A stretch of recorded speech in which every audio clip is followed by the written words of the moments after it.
بسم الله الرحمن الرحيم.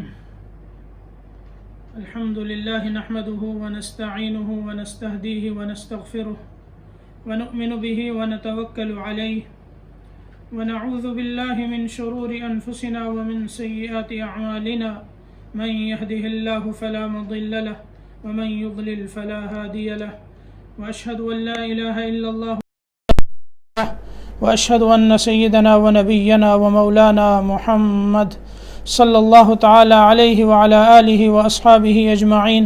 اللهم صل وسلم وبارك على سيدنا ونبينا محمد أفضل صلواتك وبعدد معلوماتك وبارك وسلم تسليما كثيرا. أما بعد، أعوذ بالله من الشيطان الرجيم. بسم الله الرحمن الرحيم. النبي أولى بالمؤمنين من أنفسهم وأزواجه أمهاتهم. صدق اللہ العظیم. میرے محترم بھائیوں اور بہنوں، آج جمعرات کا دن ہے اور ربیع الاول کی 12 تاریخ ہے. یہ مہینہ آپ صلی اللہ تعالی علیہ وسلم کی ولادت باسعادت کا مہینہ ہے، اور 12 ربیع الاول مشہور قول کے مطابق آپ کی ولادت باسعادت کی یہ تاریخ ہے. آج کا درس انشاءاللہ آپ صلی اللہ تعالی علیہ وسلم کا مقام اور عظمت کیا ہے، اس پر اللہ کے فضل اور توفیق سے دیا جائے گا. اس وقت جو آیت میں نے آپ کے سامنے تلاوت کی ہے، اس میں اللہ رب العزت ارشاد فرماتے ہیں: النبی اولی بالمؤمنین من انفسہم، کہ نبی پاک صلی اللہ تعالی علیہ وسلم کا جو تعلق ایمان والوں کے ساتھ ہے وہ ان کی جانوں سے زیادہ ہے، اور آپ صلی اللہ علیہ وسلم کی ازواج مطہرات جو ہیں مومنین کی مائیں ہیں. اسی طرح حدیث پاک میں آپ صلی اللہ علیہ وسلم نے ارشاد فرمایا: لا يؤمن احدكم حتى اكون احب اليه من والده وولده والناس اجمعين.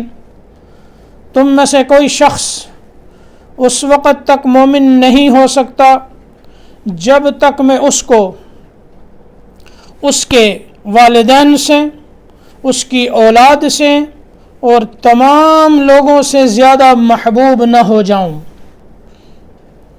اور اللہ رب العزت نے ایک دوسرے موقع پر ارشاد فرمایا: لقد جاءکم رسول من انفسکم عزیز علیہ ما عنتم حریص علیکم بالمؤمنین رؤوف الرحیم.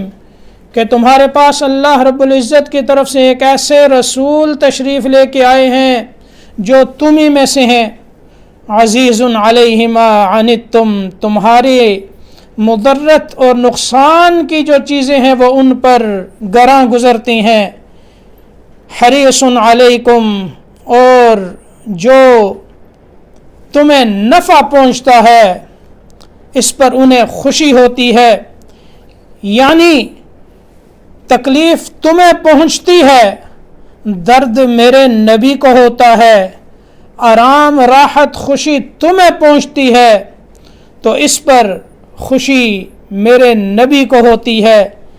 یہ اتنے عظمت والے نبی، اتنی شانوں والے نبی کہ قرآن پاک میں اللہ رب العزت نے آپ کی عظمت کو جس طرح سے بیان کیا ہے اور آپ کے مقام کو جس طرح سے بیان کیا ہے، یہ اتنا وقت نہیں ہے کہ اس کے اندر تمام ان چیزوں کا احاطہ کیا جا سکے. حقیقت یہ ہے کہ نبی پاک صلی اللہ علیہ وسلم کا مقام اور عظمت اور آپ کی شان یہ اتنی بلند ہے، آپ کی سیرت پر لکھنے والوں نے لکھا ہے، لکھتے آ رہے ہیں، قیامت تک لکھتے جائیں گے، نہ تو آپ کی سیرت مکمل ہو سکے گی اور نہ ہی آپ کے کمالات مکمل ہو سکیں گے۔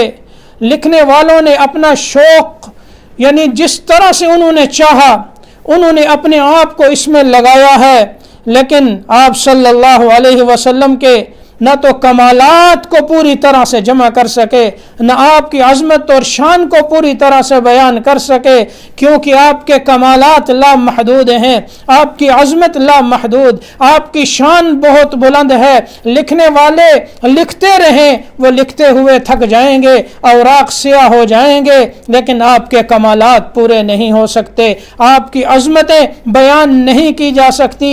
وہ ذات کہ اس کی عظمت کو کس طرح سے بیان کیا جا سکے، کہ جو خود یہ فرماتے ہیں کہ اللہ رب العزت نے ام الکتاب میں مجھے اس وقت خاتم النبیین بنا دیا تھا جس وقت آدم علیہ السلام ابھی گارے اور مٹی میں تھے، یعنی اس وقت اللہ رب العزت نے آپ کو خاتم النبیین بنایا جب آدم علیہ السلام کا ابھی وجود نہیں بنا، ابھی وہ گارے اور مٹی ہی میں تھے۔ اس وقت سے آپ صلی اللہ تعالی علیہ وسلم کی ذات اطہر، پھر جس کے بارے میں حضرت ابراہیم خلیل اللہ یہ دعا مانگتے ہیں، ربنا وابعث فیہم رسولا منہم، ربنا وابعث فیہم رسولا منہم یتلو علیہم آیاتہ ویزکیہم ویعلمہم الکتاب والحکمہ۔ اے اللہ ان میں ایک ایسا عظیم الشان رسول مبعوث فرما جو انہیں میں سے ہو۔ یہ ابراہیم خلیل اللہ کی دعا ہے، اور جن کے آنے کی بشارت عیسیٰ روح اللہ دیتے ہیں، بشرم برسول یأتی من بعد اسمہ احمد، ایسے رسول کی بشارت جو میرے بعد آئیں گے جن کا نام اسم گرامی احمد ہوگا، جن کے اوصاف اللہ نے پہلی کتابوں میں بیان کر دیے، تورات میں، انجیل میں آپ کے ذات کو، آپ کے صفات کو، آپ کے اخلاق کو، آپ کی عادات کو اس طرح سے بیان کیا۔ اللہ فرماتے ہیں الذین یجدونہ مکتوبا عندہم فی التوراۃ والانجیل، کہ یہ اہل کتاب اپنی کتابوں میں میرے نبی کو لکھا ہوا پاتے ہیں، یعنی نبی کو لکھا ہوا پاتے ہیں، گویا کہ جو حالات انہیں بتائے گئے ہیں ان حالات کو پڑھ کر اور ان کے اوصاف سے یہ اس طرح سے واقف ہیں گویا خود میرے نبی کو یہ دیکھ رہے ہیں، تاکہ آپ تشریف لائیں تو کسی کو مغالطہ نہ ہو پہچاننے میں۔ یہی وجہ ہے کہ اہل کتاب منتظر تھے کہ وہ نبی آخر الزمان کب تشریف لائیں گے، اور وہ قسمیں کھاتے تھے، وَأَقْسَمُوا بِاللَّهِ جَهْدَ أَيْمَانِهِمْ لَإِنْ جَاءَهُمْ نَذِيرٌ لَيَكُونُنَّ أَهْدَى مِنْ إِحْدَى الْأُمَمِ، قسمیں کھا کر یہ کہتے تھے کہ اگر ان کے پاس یہ پیغمبر ڈرانے والا آئے گا تو پہلی امتوں سے زیادہ یہ ہدایت قبول کرنے میں آگے بڑھیں گے۔ لیکن جب آپ تشریف لے آئے پھر ماننے والوں نے تو مانا، اور جنہوں نے نہیں مانا اس کی وجہ یہ نہیں تھی کہ انہوں نے نبی صلی اللہ علیہ وسلم کو پہچانا نہیں، پہچانا ہے سب نے، قریش نے بھی پہچانا، ماننے والوں نے بھی پہچانا، اور جنہوں نے جھٹلایا انہوں نے بھی پہچانا۔ ابو جہل بھی پہچان چکا، ابو لہب بھی پہچان چکا، اہل قریش جو ہے وہ بھی پہچان چکے، مکہ والے بھی پہچان چکے، مدینہ والے بھی پہچان چکے، اور یہودیوں نے بھی پہچانا۔ اللہ نے فرمایا الذین آتیناہم الکتاب یعرفونہ کما یعرفون ابناءہم، یہ اہل کتاب اس طرح سے میرے نبی کو پہچانتے ہیں جس طرح اپنے بیٹوں کو پہچانتے ہیں، جس طرح بچوں کی پہچان میں یہ غلطی نہیں کرتے میرے نبی کی پہچان میں بھی یہ غلطی نہیں کرتے۔ لیکن مانا نہیں، ایمان پہچاننے کا نام نہیں، ایمان ماننے کا نام ہے۔ یہ پہچانتے تو ہیں، مانتے نہیں۔ کیوں نہیں مانا؟ کسی نے اپنی سرداری کی وجہ سے کہ میں ان کی اطاعت اور اتباع میں آ جاؤں گا تو میری سرداری ختم ہو جائے گی، میری چودراہٹ ختم ہو جائے گی، میں اپنے قبیلے کا بڑا جو ہے وہ باقی نہیں رہوں گا، اور پھر کسی نے ضد کی وجہ سے آپ کو ٹھکرا دیا۔ اہل کتاب اس انتظار میں تھے کہ یہ نبی آئیں گے تو نبی جو ہے وہ بنی اسرائیل میں سے ہوں گے، اس انتظار میں تھے، لیکن اللہ رب العزت نے آپ صلی اللہ علیہ وسلم کو بنی اسماعیل میں سے پیدا فرمایا۔ اس ضد کی وجہ سے اہل کتاب نے انکار کر دیا اور نہ مانے، اور جنہوں نے ماننا تھا، ہدایت تھی، وہ اسلام میں داخل ہوئے اور آپ کی غلامی میں آئے۔ تو میرے بھائیوں اور بہنوں، یہ نبی ہیں کہ جن کو انسانوں نے پہچانا، جن کو جمادات نے پہچانا، جن کو نباتات نے پہچانا، جن کو شجر و حجر نے پہچانا۔ آپ گزرتے ہیں راستے میں، پتھر سلام کرتے ہیں، السلام علیک یا رسول اللہ۔ جانوروں نے پہچانا، وہ شکایات لے کر آپ کے پاس حاضر ہوتے ہیں کہ میرے مالک مجھ سے کام زیادہ لیتا ہے، کھانے کو تھوڑا دیتا ہے۔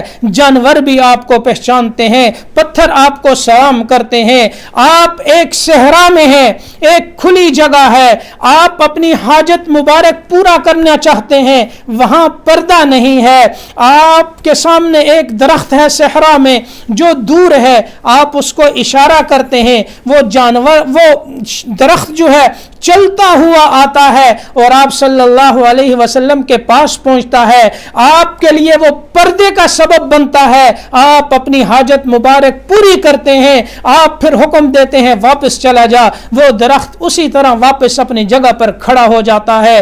آپ کو سب نے پہچانا، لوگوں نے پہچانا، نباتات نے پہچانا، شجر و حجر نے پہچانا، جمادات نے پہچانا۔ یہ وہ نبی ہیں جو اللہ نے ہمیں دیے، جو رحمت للعالمین بن کے آئے، اور جن کے بارے میں اللہ رب العزت نے فرمایا وَرَفَعْنَا لَكَ ذِكْرَكَ۔ حضرت ابراہیم خلیل اللہ ہیں علیہ السلام، وہ یہ دعا مانگتے ہیں وَاجْعَلْ لِي لِسَانَ صِدْقٍ فِي الْآخِرِينَ، اے اللہ میرا نام آنے والے لوگوں کی زبانوں پہ جاری فرما دے۔ اللہ نے اپنے ابراہیم کی دعا کو قبول فرمایا، اور کس طرح سے قبول فرمایا کہ ہمیں یہ حکم دیا گیا کہ نماز میں درود ابراہیمی پڑھو، لیکن جب اپنے نبی کے بارے میں بات آئی تو اللہ نے خود اعلان فرمایا وَرَفَعْنَا لَكَ ذِكْرَكَ، اے نبی ہم نے آپ کے نام کو اور ذکر کو بلند کر دیا ہے۔ کیسے بلند کیا ہے؟ ایک حدیث میں آتا ہے اذا ذکرت ذکرت معی، یعنی جہاں میرا ذکر ہوگا وہاں تیرا ذکر ہوگا۔ اب آپ دیکھیں کہ کلمہ ہے، کلمے میں اللہ کا ذکر ہے، لا الہ الا اللہ، ساتھ ہے محمد الرسول اللہ۔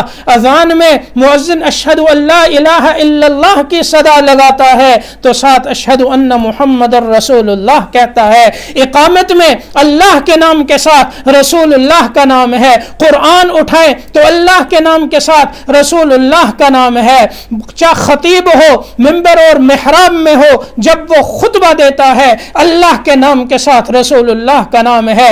انسان جب ہاتھ اٹھا کر اللہ سے دعا مانگتا ہے اللہ کی تعریف کے ساتھ رسول اللہ صلی اللہ علیہ وسلم پر درود پڑھتا ہے، اللہ کے نام کے ساتھ رسول اللہ کا نام ہے۔ اللہ نے قرآن میں جہاں اپنا ذکر فرمایا اپنے ساتھ اپنے رسول کا ذکر فرمایا۔ کیسی رفعتوں والے یہ نبی ہیں۔ اللہ فرماتے ہیں یا ایھا الذین آمنوا آمنوا باللہ ورسولہ انما المؤمنون الذین آمنوا باللہ ورسولہ واذا دعوا الی اللہ ورسولہ فردوہ الی اللہ والرسول یا ایھا الذین آمنوا اطیعوا اللہ واطیعوا الرسول واطیعوا اللہ ورسولہ من یطع الرسول فقد اطاع اللہ لا تقدموا بین یدی اللہ ورسولہ ان الذین یؤذون اللہ ورسولہ۔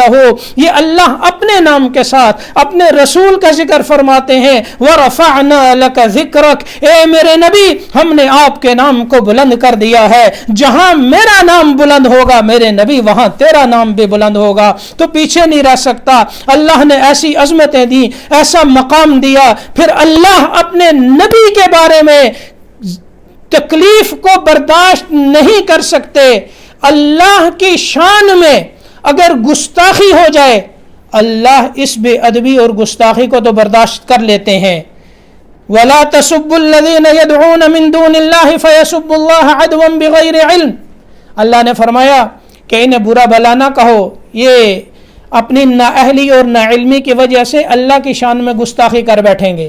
اب ساری زندگی اللہ کے ساتھ کفر کرنے والا، ساری زندگی اللہ کے ساتھ شرک کرنے والا، اللہ اس کو کھلاتے ہیں، اللہ اس کو پلاتے ہیں، اللہ اس کو دیتے ہیں، اللہ اس کو نوازتے ہیں، اپنی شان میں اللہ کفر اور شرک کو برداشت کرتے ہیں، لیکن جب اللہ کے نبی کی باری آتی ہے، آپ کو کوئی تکلیف پہنچتی ہے تو اللہ اسے برداشت نہیں کرتے اور اللہ اس پر وعید اتارتے ہیں، ان الذین یؤذون اللہ ورسولہ لعنہم اللہ فی الدنیا والآخرہ، جو اللہ اور اس کے رسول کو تکلیف دیتے ہیں اللہ کی دنیا اور آخرت میں ان کے اوپر لعنت ہے۔ والذین یؤذون رسول اللہ لہم عذاب علیم، اللہ کے رسول کو جو تکلیف دیتے ہیں ان کو میں دردناک عذاب دوں گا۔ آپ صلی اللہ علیہ وسلم نے فرمایا من آذانی فقد آذ اللہ، جو مجھے تکلیف دیتا ہے وہ اللہ کو تکلیف دیتا ہے۔ اب آپ دیکھیں اللہ کو کون تکلیف دے سکتا ہے، اللہ کو کون ایذا پہنچا سکتا ہے، لیکن اللہ کی اپنے نبی کے ساتھ جو محبت ہے، جنہیں حبیب اللہ اللہ نے بنایا، اپنی خاص محبت دی، جن کی وجہ سے کائنات کو اللہ نے وجود دیا، جن کی وجہ سے یہ سارا نظام آیا، اور وہ نبی، وہ ایسی عظمتوں والے نبی کہ اللہ ان کی شان میں جب کوئی گستاخی کرتا ہے تو اللہ سے یہ برداشت نہیں ہوتا، اور اللہ وعید نازل فرماتے ہیں ان الذین یؤذون اللہ ورسولہ۔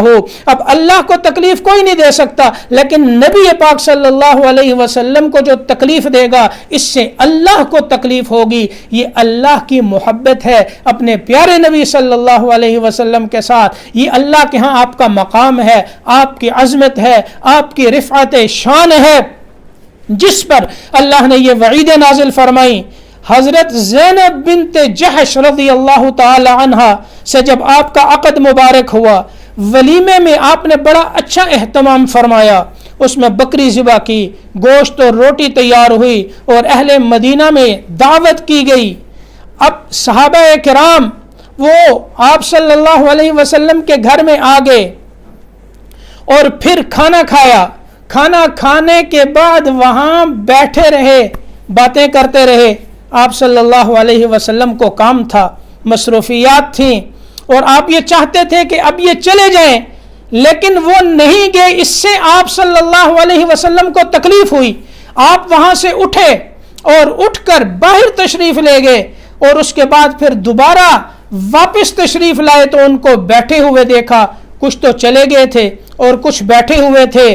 آپ کو تکلیف ہوئی، اللہ نے قرآن اتارا، یا ایھا الذین آمنوا، ایمان والوں کو خطاب کیا، لا تدخلوا بیوت النبی الا ان یؤذن لکم، میرے نبی کے گھر میں اس وقت تک نہ ہو جب تک تمہیں اجازت نہ دی جائے، الی طعام، کھانے کے لیے، غیر ناظرین اناہ، اس کے پکنے کے انتظار میں نہ بیٹھے رہو، ہاں ولیکن اذا دعیتم فادخلوا، جب تمہیں دعوت دی جائے تو پھر آؤ، فاذا طعمتم فانتشروا، اور جب کھانا کھا چکو تو واپس چلے جاؤ، ولا مستأنسین لحدیث، باتوں میں جی لگا کے نہ بیٹھو، کیوں؟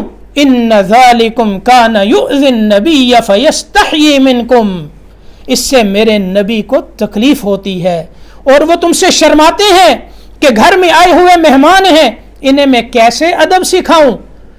ان کو شرم آتی ہے کہ گھر میں آئے ہوئے مہمانوں کو ادب کیسے سکھاؤں، اس سے میرے نبی کو تکلیف ہوتی ہے، اس لیے جب کھانے کی طرف بلائیں تو آؤ اور جب کھا چکے تو واپس چلے جاؤ۔ یعنی اللہ رب العزت نے اس موقع پر قرآن اتارا اور یہ فرمایا کہ میرے نبی کی تکلیف کا باعث ہے، اس لیے تمہیں یہاں سے جانا چاہیے۔ تو اللہ رب العزت نے آپ کے مقام کو بلند کیا، آپ کی شان کو بلند کیا۔ اب یہی وہ نبی امی ہے جو راتوں کو جاگتے ہیں، امت کے لیے دعا کرتے ہیں اور ہمارے لیے روتے ہیں، روتے رہے۔ صحابہ تو سارے کے سارے رضی اللہ عنہم ورضوا عنہ، اللہ راضی، یہ ان سے راضی، اللہ ان سے راضی، ان کے لیے جنت کا وعدہ ہو گیا۔ وَكُلًّا وَعَدَ اللَّهُ الْحُسْنَى، اللہ نے حسنہ یعنی جنت کا وعدہ سارے صحابہ سے کر لیا۔ پھر رات میں آپ نے قیام فرمایا، ان تعذبہم فإنہم عبادک وَإِن تَغْفِرْ لَهُمْ فَإِنَّكَ أَنْتَ الْعَزِيزُ الْحَكِيمُ۔ یہ آیت پڑھتے رہے اور پوری رات اس میں گزار دی کہ اللہ اگر تو انہیں عذاب دے تو تیرے بندے ہیں، بخش دے تو بالکل غالب اور حکمت والا ہے۔ یعنی امت کے لیے مغفرت کی دعائیں مانگتے رہے، اپنی امت کے ظالم کے لیے بھی دعائیں مانگتے رہے، روتے رہے، اور وہ نبی کی دعاؤں کا نتیجہ ہے کہ اتنی نافرمانیوں کے باوجود، اتنے اپنے اوپر ظلم و ستم کے باوجود آج ہم اس دنیا میں قائم نظر آتے ہیں۔ یہ اس نبی رحمت کی دعاؤں کا اثر اور نتیجہ ہے۔ آج اسی نبی کی جب توہین کی جاتی ہے، خاکے بنائے جاتے ہیں اور برائی کے ساتھ ان کا ذکر کیا جاتا ہے، جیسے فرانس کے صدر نے، اس ملعون نے یہ جو حرکت کی ہے جس سے ہر مسلمان کا دل دکھا ہے اور غم اور غصے کی حالت میں ہے۔ مسلمان سب کچھ برداشت کر سکتا ہے، اپنے نبی کی توہین برداشت نہیں کر سکتا۔ یہ کیسے برداشت ہو سکتی ہے؟ یہ ہمارا ایمان ہے، کیونکہ آپ صلی اللہ علیہ وسلم نے فرمایا تم میں سے کوئی مومن نہیں ہو سکتا اس وقت تک جب تک کہ میں اس کو اس کے والدین سے، اس کی اولاد اور تمام لوگوں سے زیادہ محبوب نہ ہو جاؤں۔ یہ محبت کا تقاضا ہے، ایمان کا تقاضا ہے کہ مسلمان اسے برداشت نہیں کر سکتے۔ دیکھیں اس نبی کے خاکے یہ بناتے ہیں کہ جس نبی صلی اللہ علیہ وسلم کی عقل اور دین اور ہدایت کے کمالات کو اور اس کی پاکیزگی کو بیان کرتے ہوئے اللہ اعلان کرتے ہیں ما ضل صاحبکم وما غوا، جس کی زبان کی صداقت اور امانت کو بیان کرتے ہوئے اللہ اعلان کرتے ہیں وما ينطق عن الهوى، اور جس کے سینے کی پاکیزگی اور طہارت اور کمال کو بیان کرتے ہوئے اللہ اعلان کرتے ہیں الم نشرح لك صدرك، جس کے دل کی پاکیزگی کو بیان کرتے ہوئے اللہ فرماتے ہیں ما كذب الفؤاد ما رأى، جس کی سماعت کی پاکیزگی کو بیان کرتے ہوئے اللہ فرماتے ہیں قل اذن خیر لکم، جس کی آنکھوں کی اور بصارت کی پاکیزگی کو بیان کرتے ہوئے اللہ فرماتے ہیں ما زاغ البصر وما طغى، جس کی اخلاق کی عظمت کو بیان کرتے ہوئے اللہ فرماتے ہیں وَإِنَّكَ لَعَلَى خُلُقٍ عَظِيمٍ، اور جس کے علم کے کمال کو بیان کرتے ہوئے اللہ فرماتے ہیں عَلَّمَهُ شَدِيدُ الْقُوَىٰ إِنَّ الَّذِينَ يُبَايِعُونَكَ إِنَّمَا يُبَايِعُونَ اللَّهَ يَدُ اللَّهِ فَوْقَ أَيْدِيهِمْ، آپ کے ہاتھوں کی اور بیعت کی عظمت کو بیان کرتے ہوئے اللہ اس طرح سے اعلان فرماتے ہیں، اور پھر ان تمام اوصاف کو، ان تمام کمالات کو اس ذات میں جمع کر کر اس کو اجمالی طور پر اللہ اس طرح سے پیش فرماتے ہیں وَمَا أَرْسَلْنَاكَ إِلَّا رَحْمَةً لِّلْعَالَمِينَ، اے میرے نبی ہم نے آپ کو جہان والوں کے لیے رحمت بنا کر بھیجا ہے۔ انا رحمت مہدات او کما قال علیہ الصلاۃ والسلام، آپ نے خود ارشاد فرمایا کہ میں رحمت ہوں اللہ کی طرف سے جو اللہ نے بطور ہدیے کے مجھے تمہارے پاس بھیجا ہے۔ یہ رحمت والے نبی آئے ہیں جو سب سے پہلے قیامت کے دن شفاعت کریں گے، جن کی سب سے پہلے قیامت کے دن شفاعت قبول کی جائے گی۔ آدم صفی اللہ کے پاس لوگ جائیں گے، وہ آگے بڑھنے کی ہمت نہیں کریں گے، وہ کہیں گے نفسی نفسی۔ حضرت نوح نجی اللہ کے پاس جائیں گے، وہ کہیں گے نفسی نفسی۔ ابراہیم خلیل اللہ کے پاس بھیجیں گے، ابراہیم خلیل اللہ کہیں گے میں تمہارا کام نہیں کر سکتا، نفسی نفسی۔ جاؤ آگے موسیٰ کے پاس، وہ اللہ کا کلیم ہے، موسیٰ کلیم اللہ کے پاس آئیں گے، موسیٰ علیہ السلام کہیں گے نفسی نفسی، آج مجھے صرف اپنی فکر ہے میں بچ جاؤں، بس تم آگے عیسیٰ کے پاس جاؤ۔ وہ اللہ کے روح، اللہ نے انہیں جو ہے روح اللہ بنایا ہے، عیسیٰ علیہ السلام کے پاس آئیں گے، عیسیٰ علیہ السلام محمد الرسول اللہ کے پاس لے کے آئیں گے، آپ فرمائیں گے انا لہا انا لہا، یہ تمہارا کام میں کروں گا۔ محشر کے اس میدان میں جہاں ساری امت پریشانی کے عالم میں ہوگی، سورج سر کے اوپر ہوگا، زمین پیتل کی طرح گرم ہو رہی ہوگی، انسان گناہوں کی وجہ سے بقدر گناہ جو ہے وہ پسینے میں ڈوب رہا ہوگا، سختی ہوگی، اس وقت کوئی آگے نہیں بڑھے گا۔ انبیاء بھی یہ کہیں گے کہ مجھے صرف اپنی ذات کی فکر ہے۔ ایک ایسی ہستی ہے، ایک ایسی ذات ہے جو یہ کہتی ہے کہ انا لہا، مجھے وہ نفسی نفسی نہیں کہتے، وہ کہتے ہیں کہ امتی امتی، میری امت میری امت، یہ ان کی زبان پر ترانہ ہے۔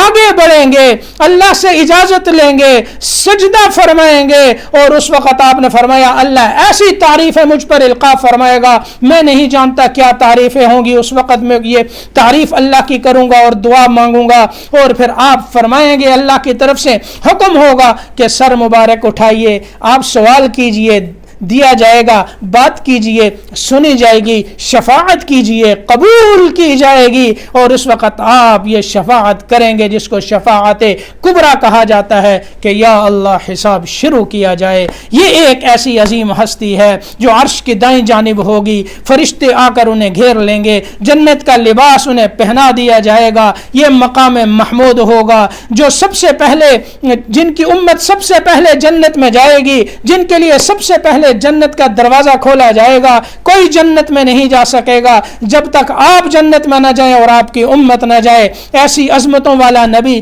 کہ اس کے خاکے بنا کر اس کی توہین کرتے ہیں۔ اے مسلمانوں، اے میرے بھائیوں اور بہنوں، ہمارا ایمان کہاں ہے؟ ہم کیا کر سکتے ہیں؟ ہمارے ذمے کیا ہے؟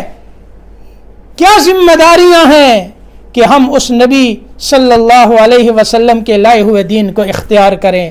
محبت کا تقاضا ہے کہ آپ کے دین کو اختیار کریں، آپ کی سنتوں کو زندہ کریں، آپ کے لائے ہوئے دین پر پوری طرح چلنے کی کوشش کریں۔ اور پھر ان حکومتوں کے ساتھ ہم کیا کر سکتے ہیں؟ جو ہر مسلمان کر سکتا ہے وہ یہ ہے کہ ان کی مصنوعات کا کم از کم ان کی مصنوعات کا بائیکاٹ کر دیں۔ یہ ہر مسلمان کے ذمہ داری ہے، ضروری ہے۔ جو اقتصادی طور پر ان کو جتنا دھچکا آپ دے سکتے ہیں وہ دیں۔ کوئی بھی مسلمان، جس تک میری آواز پہنچتی ہے، کوئی بھی مسلمان فرانس کی بنی ہوئی کوئی چیز نہ خریدے، مکمل بائیکاٹ کرے، چاہے وہ چیزیں سستی کر دیں، سستی سمجھ کر بھی نہ خریدیں۔